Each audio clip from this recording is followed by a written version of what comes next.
Pension இதெல்லாம் எங்க அண்ணன் மாமா இருக்காங்க. 8 வருஷமா பென்ஷன் இல்லாம எதையுமே இல்லாம பென்ஷன் வராதுன்னு தெரிஞ்சும் 8 வருஷமா வச்சிருக்க சாப்பாடு போட்டு மாமாவுக்கு எதிர்கால சமுதாயத்தை இளைஞர்களுக்கு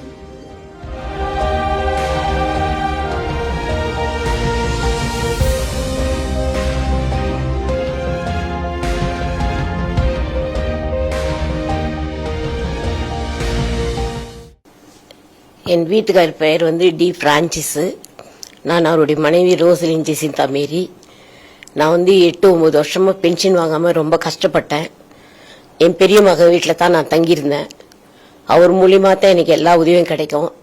எல்லா உதவியுமே அவர் தான் செய்தார்.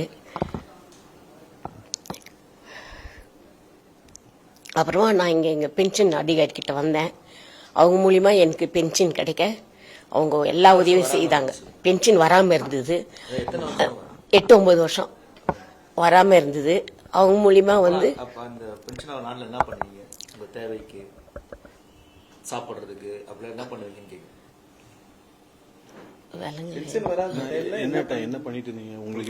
வீட்டுல ரொம்ப கஷ்டம். ஆனா பெரிய மக வீட்டுல தான் தங்கியிருந்தேன். ரொம்ப கஷ்டமான நிலையத்தான் இருந்து உடம்பு வேற முடியாம போயிட்டதுனால என்னால எந்த இதுவும் செய்ய முடியாது இருந்தது.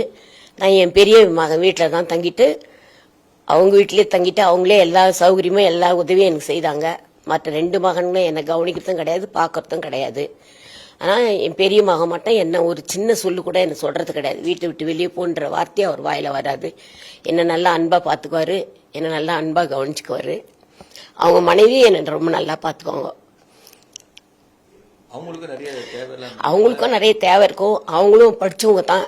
அவங்களும் குழந்தை இருக்கிறதுனால ஒரு 4-5 வயசு குழந்தை இருக்கிறதுனால அவங்க வேலையை அட்மினா இருந்துக்கிறாங்க ஸ்கூல்ல. அவங்க எந்த வேலைக்கும் போல. என் மகன் மட்டும் தான் இருக்கிறாரு. அவர் பில்டரா இருக்கிறாரு. வேலை கிடைச்சா தான் போவாரு, வேலை கிடைக்கலன்னா அவரால் போக முடியாது. அதனால அவர் குறைஞ்ச வருமானத்திலேயே நானும் அவங்க கூடவே தங்கிட்டு எனக்கு எல்லா உதவியும் செய்வார். ஆஸ்பத்திரி மெடிக்கல் செலவுல இருந்து சாப்பாடு செலவுல இருந்து எல்லாமே எனக்கு என்ன ஒரு சின்ன ஹெல்ப் வேணுமோ எல்லா உதவியும் அவர் மூலியமா தான் எனக்கு செய்ய முடியும். மற்ற மகன்கள் யாரும் என்னை பார்க்கறதும் இல்லை, கவனிக்கிறதும் கிடையாது.